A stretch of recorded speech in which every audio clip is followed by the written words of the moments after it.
Hi friends. సింపుల్‌గా, క్విక్‌గా బ్రేక్‌ఫాస్ట్‌కైనా, lunch బాక్స్‌కైనా దేనికైనా టేస్టీగా పచ్చి బఠానీలతో పులావ్ ఎలా ప్రిపేర్ చేయాలో చూపించబోతున్నాను. ఒక గిన్నెలో ఒక గ్లాస్ బియ్యాన్ని ముందుగానే నానబెట్టుకోండి. ఇప్పుడు మిక్సీ జార్‌లో వెల్లుల్లి రెమ్మలు, పచ్చి కొబ్బరి ముక్కలు, హాఫ్ ఇంచ్ అల్లం ముక్క, 5 పచ్చిమిరపకాయలు, ఆనియన్స్ వేసి మెత్తగా పేస్ట్ లాగా గ్రైండ్ చేసుకోండి.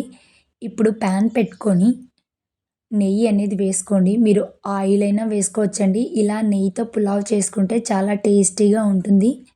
దీనిలోకి జీలకర్ర, కాజు, చెక్క, లవంగ, బిర్యానీ ఆకు, కరివేపాకు రెమ్మలు, అనాస పువ్వు ఉంటే వేసుకోండి. మీ దగ్గర ఏ మసాలా దినుసులుంటే అవి యాడ్ చేసుకోండి. అలాగే ఆనియన్స్, టమోటోలు కూడా వేసుకోండి. టమోటోలు మీ ఆప్షనల్ అండి. వేసుకుంటే వేసుకోవచ్చు, లేకుంటే స్కిప్ చేసుకోవచ్చు. అలాగే పుదీనా, పచ్చి బఠానీలు వేసుకొని నెయ్యిలో ఫ్రై చేసుకోండి.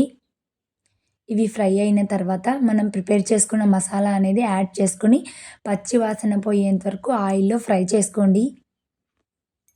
ఇవి ఫ్రై అయిన తర్వాత ఒక గ్లాస్ బియ్యానికి 2 గ్లాసుల వాటర్ అనేది యాడ్ చేసుకుంటున్నాను.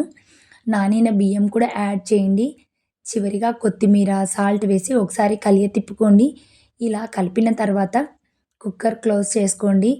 2 విజిల్స్ వస్తే మెత్తగా పొడి పొడిగా ఉండే పచ్చి బఠానీలతో పులావ్ అనేది రెడీ అయిపోతుందండి. చాలా టేస్టీగా ఉంటుంది. ఇలా సింపుల్‌గా మీరు కూడా ఒకసారి ట్రై చేయండి. వెరైటీగా పులావ్ అనేది పిల్లలు కూడా చాలా ఇష్టంగా తింటారండి. నా వీడియోస్ నచ్చినట్లయితే లైక్ చేయండి, షేర్ చేయండి, సబ్స్క్రైబ్ చేసుకోండి. Thank you for watching.